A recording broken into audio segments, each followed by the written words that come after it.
1927. Saya dari kelas T, Prodi PGSD Universitas Muhammadiyah Kupang. Kali ini saya akan menjelaskan materi tentang strategi pembelajaran peningkatan kemampuan berpikir. Menurut Wina Sanjaya, strategi pembelajaran kemampuan berpikir adalah strategi pembelajaran yang menyadarkan pada dua sisi, proses dan hasil belajar.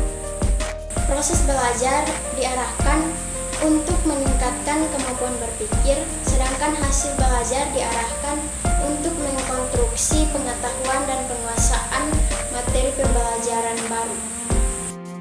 Kita masuk pada langkah-langkah strategi pembelajaran peningkatan kemampuan berpikir. Yang pertama, tahap orientasi.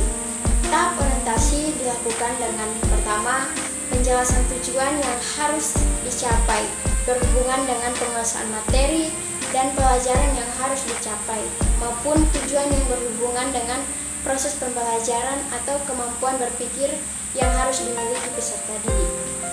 Yang kedua, tahapan pelacakan.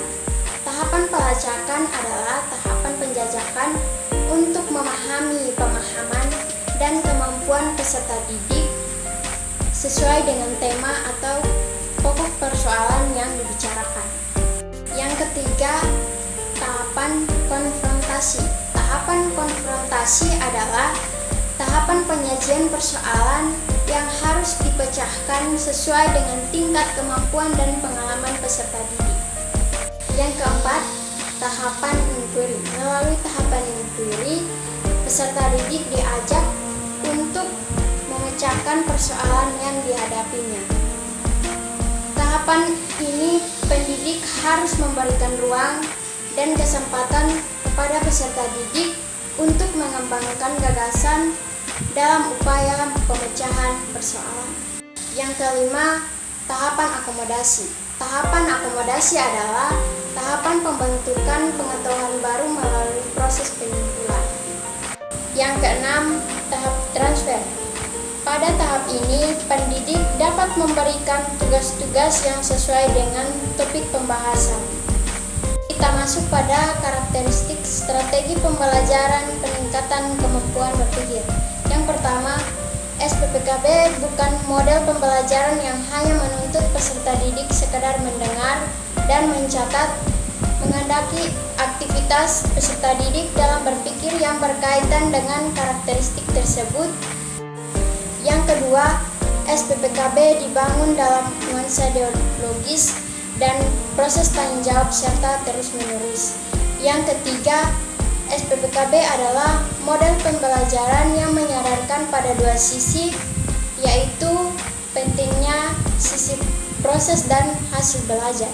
Kita lanjut pada kelebihan dan kekurangan strategi pembelajaran peningkatan kemampuan berpikir. Adapun kelebihan yang dimiliki SPPKB, yang pertama, melatih daya pikir peserta didik dalam menyelesaikan masalah yang ditemukan dalam kehidupannya. Yang kedua, peserta didik lebih siap menghadapi setiap persoalan yang disajikan oleh pendidik. Yang ketiga, peserta didik diprioritaskan lebih aktif dalam proses pembelajaran. Yang keempat, memberikan kebebasan dalam mengekspor kemampuan peserta didik dalam berbagai media yang ada. Adapun kekurangan SPPKB sebagai berikut. Strategi pembelajaran peningkatan kemampuan berpikir yang membutuhkan waktu yang relatif banyak sehingga jika waktu pelajaran singkat maka tidak akan berjalan dengan lancar. Yang kedua, peserta didik yang memiliki kemampuan berpikir rendah akan kesulitan dalam mengikuti proses pembelajaran. Kita lanjut lagi pada latar belakang filosofi dan psikologi strategi pembelajaran peningkatan kemampuan berpikir. Yang pertama, latar belakang filosofis. Pembelajaran adalah proses interaksi baik antara manusia dengan manusia ataupun antara manusia dengan lingkungan. Interaksi ini dilakukan untuk mencapai tujuan yang ditentukan. Yang kedua, latar belakang psikologi. Menurut Brown dan Hilgan, menjelaskan bahwa teori kognitif berkenaan dengan bagaimana seorang memperoleh pengetahuan dan bagaimana menggunakan pengetahuan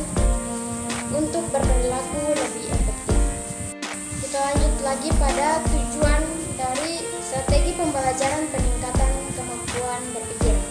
Strategi pembelajaran dengan tujuan akhir dari pembelajaran adalah siswa dapat terlatih mengungkapkan ide-ide untuk memecahkan masalah yang dihadapinya.